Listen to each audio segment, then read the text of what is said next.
Tikman natin mga bossing. Sarap. Alam niyo ba mga boss na isa talaga sa hilig ko sa buhay ay ang magkape.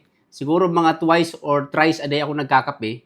Ayan, tamang-tama, meron tayo itong product mga bossing. Meron tayong Blue Yeti. Ayan, Premium 100 V2. Ayan, meron po itong battery capacity na 1,024 watt-hour. At yung kanya naman po mga bossing output sa kanyang AC ay 2,000 watts. Ayan. So meron tayong coffee maker dito mga bossing. Actually, easy lang po yan sa ating portable power station kasi ito po ay 2,000 watts. Ito naman ay 600 watts. Pero subukan natin gumawa ng kami mga bossing gamit yung ating portable power station. Let's go. Unang gagawin ito mga bossing, ayan, para mampagana yan, press lang po natin yung kanyang button sa gitna. Ayan. Para magkaroon ng power dito mga bossing, pag mag-charge kayo ng mga devices po ninyo, pindutin lang po nyo yung DC. Para magkaroon naman po ng power yung kanya pong 220 volts na output, pindutin lang po natin yung AC. Ayan. Currently mga boss, 100% yung ating battery charge. Ayan.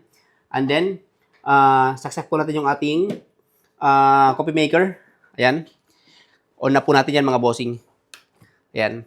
So, tinan po natin. So, ngayon mga bossing, kung makikita po ninyo, meron siyang 544 watts mga bossing na power na kinukuha dito sa ating pong portable power station. At ayan, gumagana na po yung ating coffee maker. Maya-maya lang mga bossing ay tingnan natin kung ilang battery percentage ang mababawas dito sa ating portable power station. Ayan.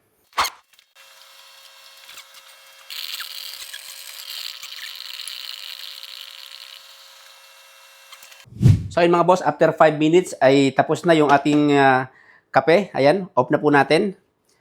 Alright. And then, check po natin mga bossing kung ilan pa po ang natira. Ayan o. So, sa paggawa natin ng kape mga bossing, 600 watts, 4% lang po ang nabawas sa ating power station mga boss. Ayan Wow. Meron na tayong kape. Alright. So, pakita ko po sa inyo. Ayan, mainit-init pa mga bossing. Syempre walang asukal mga bossing para healthy. Ayan. Black coffee lang dapat para suwabe lang. Ayan. So, kita mga bossing, mainit-init pa. Ayan. Tikman natin mga bossing. Sarap. Apakaswabe. Ayan So mga bossing, kung naghahanap kayo ng mga portable power stations, Blue Yeti ang brand, 5 years warranty mga bossing, mayroong 3,000 plus life cycle. At syempre mga bossing, after 10 years, saka lang bababa from 100% to 80% battery capacity. Ito po yun, yung Blue Yeti po natin. At lahat ng klase ng generator mga bossing, meron po sa MJDT Power Trading kasi tayo po ang isa po sa pinaka most trusted na supplier ng iba't ibang klase ng generator dito po sa Pilipinas. Ayan Kaya kung kailangan po nyo, mapa ABR open frame, gasoline type, silent inverter generator, meron po tayo. Diesel na mga silent type, full automatic meron tayo. At saka mga portable power station, mga bossing, available po yan sa MJDT Power to Trading.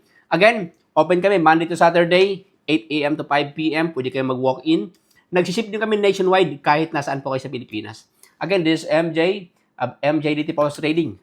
Kapit tayo. Alright.